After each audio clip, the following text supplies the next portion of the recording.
कैसा रहेगा यदि आप नेपाल घूमने जाइए, खूब पैसे उड़ाइए, खूब खरीदारी कीजिए और जब वापस आइए तो कुछ भी अपने देश, अपने वतन, अपने मुल्क वापस लेकर आने नहीं दिया जाए। कैसा लगेगा यदि भारी भरकम कस्टम ड्यूटी के नाम पर उन्हें जब्त कर दिया जाए? लगेगा ना झटका। अब बताइए, नेपाल जाएंगे क्या? सोचिए मत। नेपाल जा रहे हैं तो जरा रुक जाइए, क्योंकि नेपाल के नए नेता की नौटंकी शुरू हो चुकी है। एक भारत है जो नेपाल की धरती पर बिना मांगे मदद भेजता है। एक भारत है जिसकी सेना से लेकर चौकीदार तक नेपाली बहाली की अनुमति है। एक भारत है जिसने मधेसी लोगों को इतना समर्थन दिया है कि नेपाल से तानाशाही की जड़ें उखाड़कर फेंक दी गई। लेकिन बालेंद्र शाह उन सब का गुड़ गोबर करते हुए नजर आ रहे हैं पिछले कुछ दिनों से।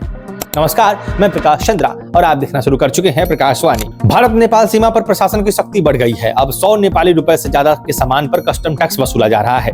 सीमावर्ती इलाकों के लोगों की रोजमर्रा की खरीदारी में दिक्कतें हो रही है। भारतीय नंबर प्लेटें वाली गाड़ियों पर भी नए नियम लागू कर दिए गए हैं। भंसार परमिट के मूल्यों में भारी बदलाव किया गया है। भंसार परमिट, जहां पर नेपाल में जब एंट्री करते हैं तो परमिट होती है जिसको भंसार परमिट कहते हैं, वो लेना पड़ता है।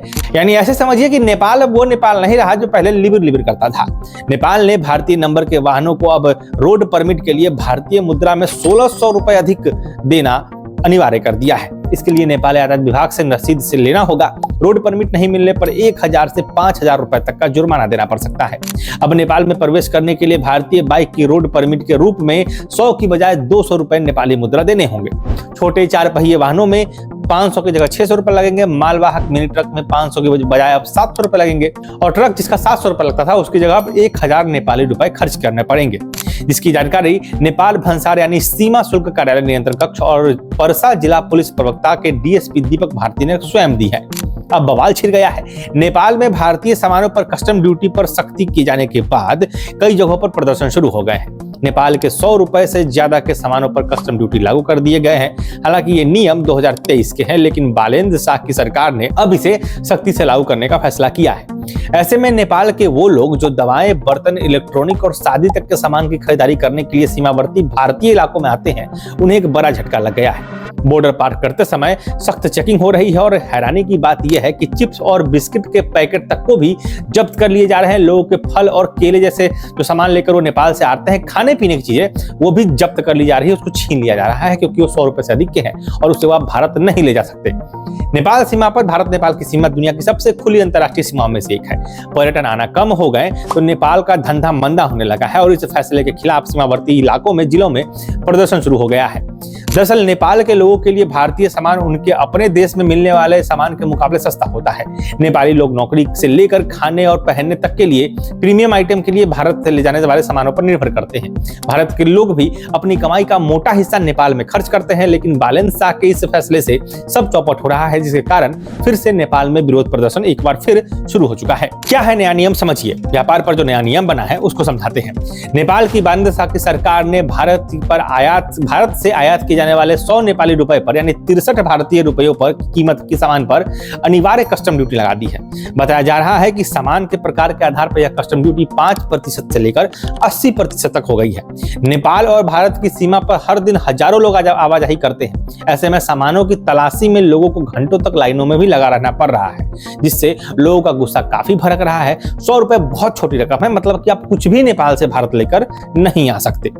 नेपाल प्लानिंग कमीशन के पूर्व उपाध्यक्ष डॉक्टर गोविंद पोखरेल ने इसे एक गलत फैसला बताया है। खुद नेपाल के ये उपाध्यक्ष हैं, पूर्व उपाध्यक्ष कमीशन, जो नेपाली प्लानिंग कमीशन है उसका पूर्व उपाध्यक्ष रह चुके हैं। उन्होंने खुद नेपाल के इस फैसले को गलत बताया है। 100 रुपए की सीमा बहुत छोटी होती है, इससे दिहाड़ी वाले मजदूरों पर सीधा असर पड़ता है। इसी सीमा को बढ़ाकर कम से कम 1000 रुपए किए जाना चाहिए, क्योंकि आजकल 100 रुपए में क्या ही मिलता है।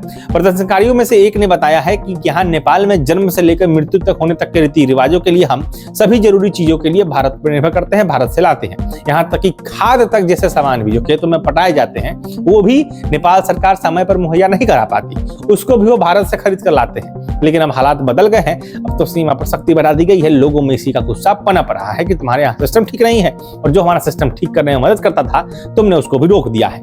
यह विरोध प्रदर्शन नेपाल के सीमावर्ती शहर वीरगंज और राजधानी काठमांडू में हुए हैं। सीमावर्ती इलाकों में रहने वाले नेपाली निवासियों ने कहा है कि इस कदम से उनकी जिंदगी पर सीधा असर पड़ेगा, क्योंकि वे रोजमर्रा की चीजों के लिए सीमा पार से खरीदारी पर बहुत ज्यादा निर्भर है। प्रदर्शनकारी जो कर रहे हैं उनका कहना है कि इस फैसले से आर्थिक बोझ काफी बढ़ गया है।